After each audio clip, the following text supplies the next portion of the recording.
আলোচনার লাইভ স্ট্রিমিংয়ের দাবিতে জুনিয়র ডাক্তাররা অনড় থাকায় নবান্নে প্রস্তাবিত বৈঠক ভেস্তে যাবার পর মুখ্যমন্ত্রী মমতা ব্যানার্জি বলেছেন, মানুষের স্বার্থে পদত্যাগ করতে রাজি আছেন তিনি।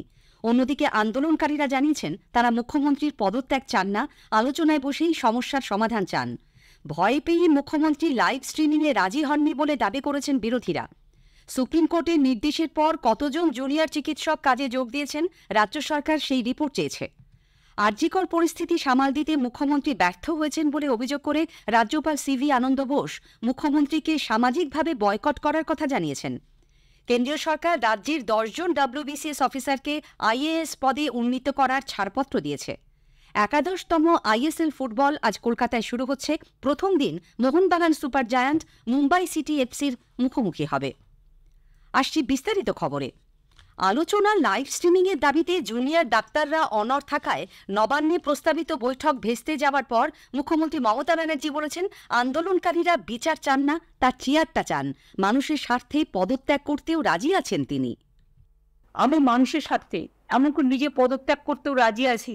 আমার মুখ্যমন্ত্রীর পদ চাই না, কিন্তু আমি চাই মানুষ বিচার পাক, তিলোত্তমা বিচার পাক, আর সাধারণ মানুষ চিকিৎসা পাক। আর তা না হলে কিন্তু আপনাদেরও যেমন আন্দোলন আছে, পরিবারগুলো যদি আমাদের কাছে কৈফিয়ত চাই, আমাদেরও তো কৈফিয়ত দিতে হবে। আমরা তার জন্য তৈরি থাকবো।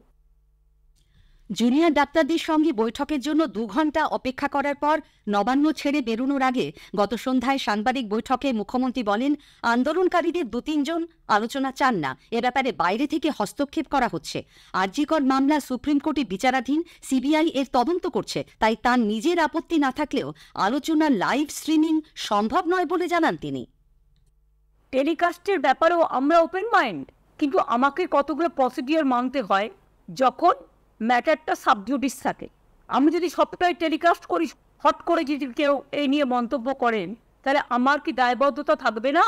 আমরা খোলা মন নিয়ে আলোচনা করতে চেয়েছিলাম।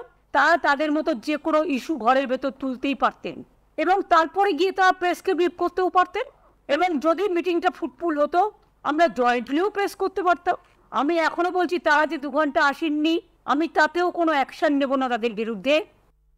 আরজিকর কাণ্ডের প্রতিবাদে স্বাস্থ্য ভবনের সামনে মঙ্গলবার থেকে অবস্থান চালিয়ে যাওয়া জুনিয়র ডাক্তারদের সঙ্গে রাজ্য সরকারের আলোচনায় বসা নিয়ে টানাপোড়েনের মধ্যেই গতকাল মুখ্য সচিবের পাঠানো ইমেলের জবাবে আন্দোলনকারীরা 30 জন প্রতিনিধি নিয়ে নবান্নে যাবার কথা জানিয়ে দেন। কিন্তু বৈঠকে লাইভ স্ট্রিমিং নিয়ে নিজেদের অবস্থানে তারা অনড় থাকায় শেষ পর্যন্ত আলোচনা হতে পারেনি। মুখ্য সচিব, রাজ্য পুলিশের ডিজি সহ শীর্ষ আধিকারিকরা বারবার তাদের বোঝানোর চেষ্টা করেন। নবান্ন সভাঘরে অপেক্ষায় থাকেন মুখ্যমন্ত্রী এবং নবান্নের বাইরে জুনিয়র ডাক্তাররা। শেষ পর্যন্ত স্বাস্থ্য ভবনের সামনে ধর্ণা অবস্থানে ফিরে যান আন্দোলনকারীরা। স্বচ্ছতা বজায় রাখতেই তারা লাইভ স্ট্রিমিং চেয়েছিলেন। মুখ্যমন্ত্রীর পদত্যাগ তাদের দাবি নয় বলে জানিয়েছেন তারা। বক্তব্য অটোমেটিক সমস্ত কিছু এরাবে লাইভ টেলিকাস্ট করা হয়েছে, তাহলে ওই ক্ষেত্রে তো অসুবিধা। এনারা আমাদের কাছে তারা স্পষ্ট করে একেবারেই জানাননি এদের জন্য অসুবিধা। তার দ্বারা আমরা এত চেয়ে পারছি না, কারণ বিচারের তারিখে এনাদের বিরোধীর প্রশ্ন, এনাদের সেই সদিচ্ছা ছিল আছে জন্য কোনো আলোচনা করতে আসে নাই। মুখ্যমন্ত্রী ভয় পেয়ে জুনিয়র ডাক্তারদের সঙ্গে বৈঠকের লাইভ স্ট্রিমিং করতে চাননি বলে বিজেপি দাবি করেছে। এক্স হ্যান্ডেলে বিরোধী দলনেতা শুভেন্দু অধিকারী বলেছেন, পুলিশের প্রাথমিক তদন্তে যে গাফিলতি রয়েছে, প্রমাণ লোপাট করার চেষ্টা এবং তাড়াহুড়ো করে নির্যাতিতার মরদেহ দাহ করা হয়েছে, এই সংক্রান্ত প্রশ্ন উঠলে তিনি জবাব দিতে পারবেন না। তাই মুখ্যমন্ত্রী লাইভ স্ট্রিমিং করতে ভয় পেয়েছেন। সুপ্রিম কোর্টের রায়ের সঙ্গে এর কোনো সম্পর্ক নেই। সুপ্রিম কোর্টের শুনানিও লাইভ স্ট্রিমিংয়ের মাধ্যমে সারা দেশ দেখছে। শুভেন্দুর কথায়, মুখ্যমন্ত্রী নিজেই চান না এই অচলাবস্থা কাটুক। পরবর্তী শুনানির আগে ভুয়ো যুক্তি খাড়া করতেই তিনি এই কৌশল অবলম্বন করেছেন। প্রশাসনিক বৈঠকে লাইভ স্ট্রিমিং হলে গুরুত্বপূর্ণ এই বৈঠকে লাইভ স্ট্রিমিং করতে মুখ্যমন্ত্রীর আপত্তি কোথায়, সেই প্রশ্ন তুলেছেন বিরোধী দলনেতা। একই দাবি করেছে কংগ্রেসও। আসল তথ্য বেরিয়ে পড়ার ভয়ে জুনিয়র ডাক্তারদের দাবি মেনে বৈঠক সরাসরি সম্প্রচারে মুখ্যমন্ত্রী রাজি হননি বলে প্রদেশ কংগ্রেসের মুখপাত্র সৌম্য আইচ রায় মন্তব্য করেছেন। তিনি বলেছেন, রাজ্যের স্বাস্থ্য দপ্তরে দুর্নীতির যে আখড়া তৈরি হয়েছে, বৈঠকে ডাক্তাররা সেই প্যান্ডোরার বাক্স খুলে দিতেন। সেই কারণেই সরাসরি সম্প্রচারে ভয় পেয়ে মুখ্যমন্ত্রী বৈঠক এড়িয়ে গেলেন। CPIM রাজ্য সম্পাদক মোহাম্মদ সেলিমও বলেছেন, সুপ্রিম কোর্টেও আরজিকর মামলার লাইভ স্ট্রিমিং হচ্ছে, তাহলে এই বৈঠকে লাইভ স্ট্রিমিংয়ে আপত্তি কেন? অন্যদিকে তৃণমূল কংগ্রেস নেতা কুণাল ঘোষ বলেছেন, কাজে ফেরার জন্য জুনিয়র ডাক্তারদের বারবার অনুরোধ করা সত্ত্বেও তারা কাজে যোগ দিচ্ছেন না। দেশের সর্বোচ্চ আদালতের নির্দেশ সত্ত্বেও নিজেদের অবস্থানে অনড় রয়েছেন। আগে থেকে শর্ত চাপিয়ে জুনিয়র ডাক্তাররা আলোচনার রাস্তা বন্ধ করে দিতে চাইছেন বলেও মন্তব্য করেন তিনি। কাজে ফেরার জন্য সুপ্রিম কোর্টের নির্দেশের পর কতজন জুনিয়র চিকিৎসক কাজে যোগ দিয়েছেন রাজ্য সরকার মেডিকেল কলেজগুলির অধ্যক্ষ ও অধিকর্তাদের কাছে সেই রিপোর্ট চেয়েছে। সুপ্রিম কোর্টের 9ই সেপ্টেম্বরের নির্দেশের উল্লেখ করে স্বাস্থ্য ভবনের তরফে এক নির্দেশিকায় একথা জানতে চাওয়া হয়েছে। আরজি করের প্রাক্তন অধ্যক্ষ সন্দীপ ঘোষের ঘনিষ্ঠ বিতর্কিত পিজিটি চিকিৎসক অভিক দের বিভিন্ন কার্যকলাপের তদন্তের জন্য 4 সদস্যের বিশেষজ্ঞ কমিটি গঠন করেছে রাজ্য স্বাস্থ্য দপ্তর। IPGMER এর জেনারেল সার্জারি বিভাগের স্নাতকোত্তর প্রথম বর্ষের এই পড়ুয়া চিকিৎসকের বিরুদ্ধে তদন্তে নেতৃত্ব দেবেন এনআরএস মেডিকেল কলেজের অধ্যক্ষ ডাক্তার পীতবরণ চক্রবর্তী। 7 দিনের মধ্যে তদন্ত কমিটিকে রিপোর্ট দিতে হবে বলে রাজ্যের স্বাস্থ্য শিক্ষা অধিকর্তা নির্দেশ দিয়েছেন। আরজি কর হাসপাতালে তরুণী চিকিৎসক পড়ুয়ার ধর্ষণ খুনের প্রতিবাদে এবং দোষীদের দৃষ্টান্তমূলক শাস্তির দাবিতে কলকাতা পুরসভার বামপন্থী ক্লার্কস ইউনিয়নের পক্ষ থেকে গতকাল পুরভবনে প্রতিবাদ বিক্ষোভ কর্মসূচি পালন করা হয়। মেদিনীপুরে বিদ্যাসাগর বিশ্ববিদ্যালয়ের শিক্ষক শিক্ষিকা, গবেষক, ছাত্রছাত্রী ও শিক্ষাকর্মীরাও মানববন্ধন, অভয়াকে নিয়ে গান, স্বরচিত কবিতা পাঠের মধ্যে দিয়ে প্রতিবাদ জানান। আরজিকর পরিস্থিতি সামাল দিতে মুখ্যমন্ত্রী সামগ্রিকভাবে ব্যর্থ হয়েছেন বলে রাজ্যপাল সিভি আনন্দ বোস মন্তব্য করেছেন। স্বাস্থ্যমন্ত্রী ও স্বরাষ্ট্রমন্ত্রী হিসেবেও তিনি ব্যর্থ বলে রাজ্যপালের দাবি। এক ভিডিও বার্তায় তিনি বলেছেন, বাংলা জুড়ে সন্ত্রাসের আবহাওয়া চলছে। গোটা রাজ্যের মানুষ আরজিকর ইস্যুতে বিচার চাইছেন, নির্যাতিতার পরিবার বিচার চাইছেন, কিন্তু রাজ্য সরকার তার দায়িত্ব পালনে ব্যর্থ। জনগণের আন্দোলনে সামিল হয়ে তিনি মুখ্যমন্ত্রীকে সামাজিকভাবে বয়কট করবেন। যেসব অনুষ্ঠানে মুখ্যমন্ত্রী উপস্থিত থাকবেন সেই সব অনুষ্ঠান মঞ্চে তিনি যাবেন না বলে রাজ্যপাল ঘোষণা করেছেন।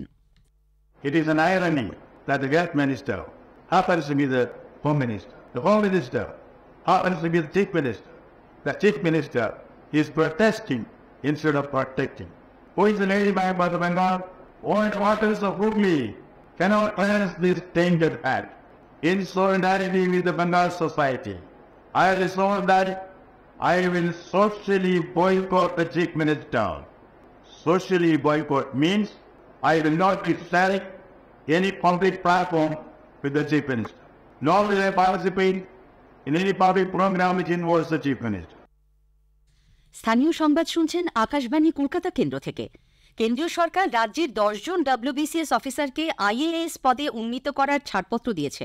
কর্মীবর্গ এবং প্রশাসনিক সংস্কার দপ্তরের তরফে এক বিজ্ঞপ্তিতে জানানো হয়েছে, ভিজিলেন্স কমিশনের বিশেষ সচিব শ্রীকৃষ্ণকান্ত সিংহ, পার্বত্য বিষয়ক দপ্তরের 3 বিশেষ সচিব অমিতাভ সেনগুপ্ত, জিতেন্দ্র রায় ও অনিন্দ সেনগুপ্ত, অনগ্রসর শ্রেণী উন্নয়ন দপ্তরের বিশেষ সচিব অনিন্দ কুমার কর, মঞ্জুষার ম্যানেজিং ডিরেক্টর অমিত দত্ত, আবাসন দপ্তরের বিশেষ সচিব সৌম্যজিৎ দাস, নারী ও শিশু কল্যাণ দপ্তরের বিশেষ সচিব পর্ণা চন্দ, মুখ্যমন্ত্রীর দপ্তরের officer on special duty Dipankar Mondal এবং পুর ও নগর উন্নয়ন দপ্তরের বিশেষ সচিব মিউটিনি বন্দ্যোপাধ্যায়ের এই পদোন্নতি হচ্ছে।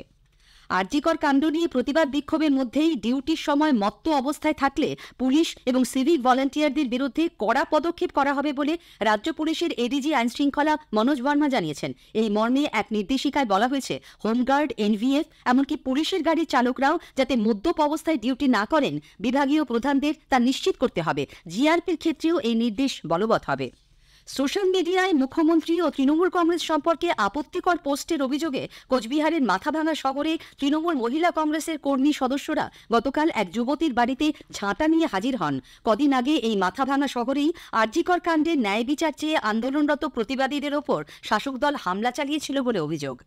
নদিয়ার শান্তিপুরে পেট্রোল পাম্পে তেল ভরে টাকা না দিয়ে পালানোর সময় এক কর্মীকে পিষে মারার ঘটনায় পুলিশ গাড়িটির মালিক, চালক সহ 4 জনকে গ্রেপ্তার করেছে। গাড়িটিও আটক করা হয়েছে। গতকাল শান্তিপুর থানায় সাংবাদিক বৈঠক করে রানাঘাট পুলিশ জেলা সুপার কুমার সানিরাজ জানান, 3 দিনের মধ্যে অভিযুক্তদের গ্রেপ্তার করেছে পুলিশ। মেট্রো রেলের সুড়ঙ্গে এক তরুণীর ঢুকে পড়া কলকাতা মেট্রোর নিরাপত্তা নিয়ে ফের বড়সড় প্রশ্ন তুলে দিয়েছে। গতকাল রাত 9:05 নাগাদ পার্ক স্ট্রিট ও ময়দান স্টেশনের মাঝামাঝি ওই তরুণীকে আপলাইন ধরে হাঁটতে দেখে চালক কন্ট্রোল রুমে খবর দেন। তৎক্ষণাৎ বিদ্যুৎ সংযোগ বিচ্ছিন্ন করা হয় এবং তরুণীকে উদ্ধার করেন পার্ক স্ট্রিট স্টেশনের কর্মীরা। এই ঘটনার জেরে প্রায় 8 ঘণ্টা মেট্রো চলাচল ব্যাহত হয়। পশ্চিম মধ্য মায়ানমার ও পার্শ্ববর্তী এলাকায় সৃষ্ট ঘূর্ণাবর্ত থেকে বাংলাদেশ উপকূলবর্তী এলাকায় একটি নিম্নচাপ সৃষ্টি হতে পারে। ক্রমশ তা পশ্চিমবঙ্গ উপকূল ও সংলগ্ন উত্তর পশ্চিম বঙ্গোপসাগরের ওপর গভীর নিম্নচাপের রূপ নেবে। এর প্রভাবে দক্ষিণবঙ্গের জেলাগুলিতে 15ই সেপ্টেম্বর পর্যন্ত বৃষ্টির পূর্বাভাস দিয়েছে আবহাওয়া দপ্তর। 24 পরগনা, হাওড়া, কলকাতা, পূর্ব মেদিনীপুর ও হুগলি জেলায় আজ ভারী থেকে অতি ভারী বৃষ্টির কমলা সতর্কতা জারি করা হয়েছে। একাদশ Indian super league ISL football আজ কলকাতায় শুরু হচ্ছে। প্রথম দিন Mohun Bagan super giant Mumbai city FC'র মুখোমুখি হবে। যুবভারতী ক্রীড়াঙ্গনে খেলা শুরু হবে সন্ধ্যে 7:30টায়।